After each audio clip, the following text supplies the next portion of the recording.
एक ऐसा व्यक्ति जो बचपन में अखबार बांटने जाता था, जिसके पूरे परिवार ने अपना पैसा और धंधा खो दिया, वो व्यक्ति भारत का राष्ट्रपति बना और मिसाइल से लेकर सैटेलाइट्स तक लॉन्च किए। ये है the missile man of India, doctor APJ Abdul Kalam की अद्भुत कहानी, और आप देख रहे हैं ग्लोबल कहानियां। एपीजे अब्दुल कलाम का पूरा नाम अवुल पाकिर जैनुलब्दीन अब्दुल कलाम था। उनका जन्म 15 अक्टूबर 1931 में रामेश्वरम में हुआ। अब्दुल कलाम का जन्म एक तमिल मुस्लिम परिवार में हुआ था। उनके पिता जैनुलब्दीन एक मस्जिद के इमाम और एक कश्ती के मालिक थे। कलाम की माँ आशी अम्मा एक हाउसवाइफ थी। उनके पिता के पास जो नौका थी, उससे वो हिंदू लोगों को रामेश्वरम से धनुषकोडी और धनुषकोडी से वापस रामेश्वरम ले जाते थे। कलाम के 3 बड़े भाई थे और एक बहन थी। वो अपने बड़े भाइयों से बहुत जुड़े हुए थे और वो अपनी पूरी ज़िंदगी उनको थोड़ा थोड़ा पैसा भेजते रहे। कलाम अपनी सरल ज़िंदगी के लिए जाने जाते थे। उन्होंने कभी टीवी नहीं खरीदा और उनकी आदत थी रोज़ सुबह 6:30 से 7 के बीच उठना और रात को 2 बजे तक सोने की। धर्म और आध्यात्मिकता उनके लिए बहुत मायने रखती थी। यहाँ तक कि उन्होंने एक किताब भी लिखी जिसका नाम था ट्रांसेंडेंस। कलाम के पूर्वज काफ़ी अमीर थे और उनके पास कई एकड़ ज़मीनें थी। जब पंबन पुल का निर्माण हुआ तब उनके परिवार ने लोगों को लाने ले जाने का व्यापार पूरा खो दिया, क्योंकि अब पुल होने की वजह से कश्ती की लोगों को ज़रूरत नहीं रही। इस घटना के बाद उनका व्यापार तो तहस नहस हुआ ही सही, लेकिन साथ ही साथ उनके पैसे और ज़मीनें भी धीरे धीरे खत्म हो गई।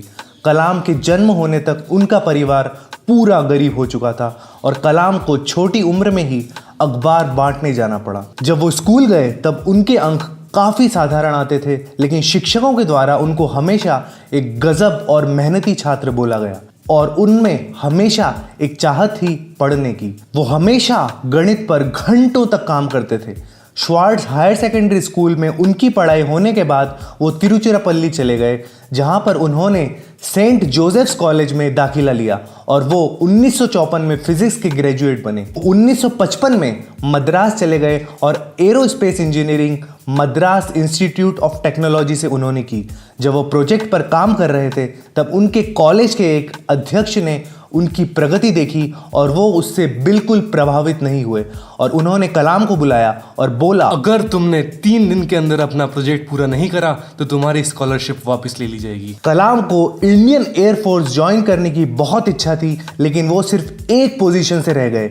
वो 9वें स्थान पर थे और सिर्फ 8 पोजीशंस खाली थी। मद्रास इंस्टीट्यूट ऑफ टेक्नोलॉजी से 1960 में पढ़ाई खत्म करने के बाद कलाम एरोनॉटिकल डेवलपमेंट एस्टेब्लिशमेंट के साथ जुड़ गए। वहां पर वो एक साइंटिस्ट की तरह जुड़े। उन्होंने अपना करियर एक छोटे होवरक्राफ्ट के डिजाइन से चालू किया।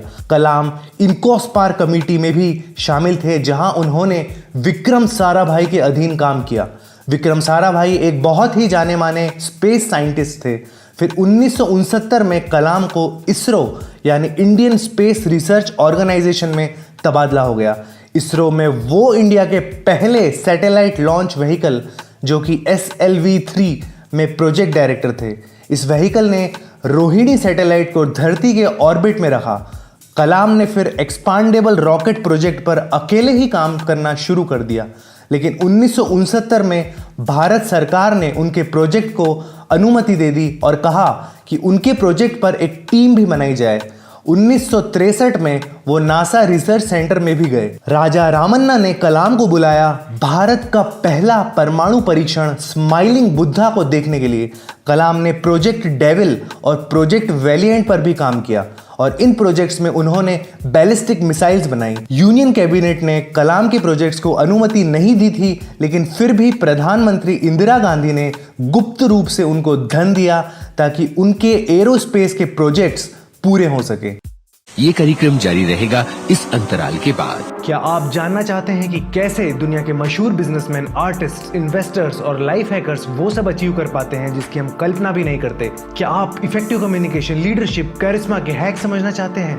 देखिए और सब्सक्राइब करें मेरा दूसरा channel you can do wonders.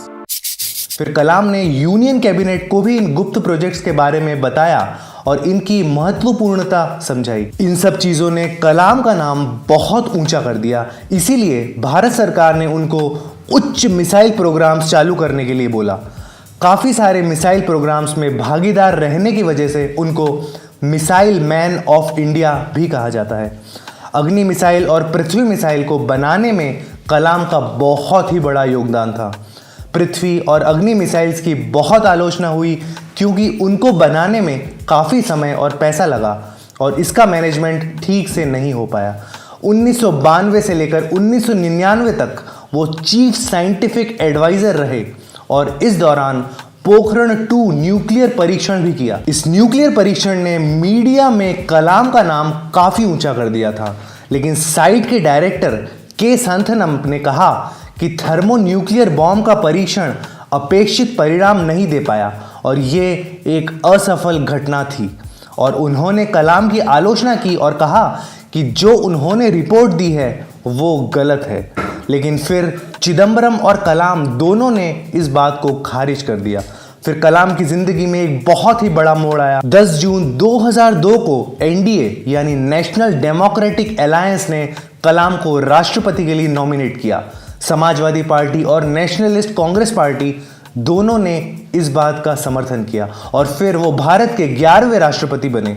2002 में चुनाव हुआ और कलाम ने विशाल जीत हासिल की। उनको 9 लाख से भी ज़्यादा वोट्स मिले और उनके प्रतिद्वंदी लक्ष्मी सहगल को करीबन 1 लाख वोट ही मिल पाए। ये जीत बहुत ही बड़ी जीत थी। कलाम को भारत का सबसे बड़ा सिविलियन सम्मान भी दिया गया, भारत रत्न। भारत रत्न के साथ साथ उनको पद्म विभूषण और पद्म भूषण से भी सम्मानित किया गया। जब तक वो प्रेसिडेंट बने रहे तब तक वो लोगों के प्रेसिडेंट के नाम से प्रचलित हुए। जब उनके 5 साल राष्ट्रपति के तौर पे खत्म हो गए तब उन्होंने अपने वापस राष्ट्रपति बनने की इच्छा प्रकट की, लेकिन ये बोलने के 2 ही दिन बाद उन्होंने फैसला लिया कि वो प्रेसिडेंशियल इलेक्शन में खड़े नहीं होंगे। इसके बाद वो शिलोंग, इंदौर और अहमदाबाद के IIM के विजिटर प्रोफेसर बन गए।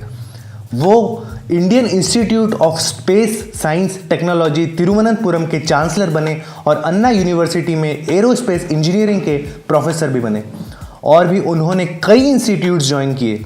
2012 में भारत के जवान लोगों के लिए उन्होंने एक प्रोग्राम बनाया, what can I give movement. ये प्रोग्राम भ्रष्टाचार को खत्म करने के लिए था।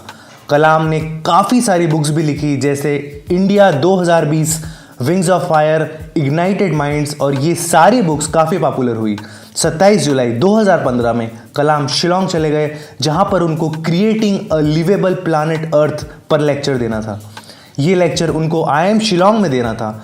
जब वो सीढ़ी चढ़ रहे थे तब उनको कुछ बेचैनी सी हुई और ऑडिटोरियम में जाने के बाद उन्होंने थोड़ा आराम किया। 6:35 पर लेक्चर शुरू होने के सिर्फ 5 मिनट ही हुए थे और वो गिर गए। उनको फिर बेथनी हॉस्पिटल में भर्ती कराया और वो 7:45 पर दुनिया छोड़कर चले गए। उन्होंने अपने आखिरी शब्द श्रीजन पाल सिंह से बोले। उन्होंने कहा, funny guy, are you doing well? APJ Abdul Kalam सबके लिए एक प्रेरणा का स्रोत बने हुए हैं, खासकर युवा उनको अपना आइडल मानते हैं। तो ये थी डॉक्टर APJ अब्दुल कलाम की कहानी। तो आप और किस व्यक्ति की कहानी चैनल पर देखना चाहते हैं कमेंट सेक्शन में बताइए। वीडियो को लाइक करें और सब्सक्राइब करें ग्लोबल कहानियाँ। ये कहानी अपने फ्रेंड्स के साथ शेयर करना ना भूलें।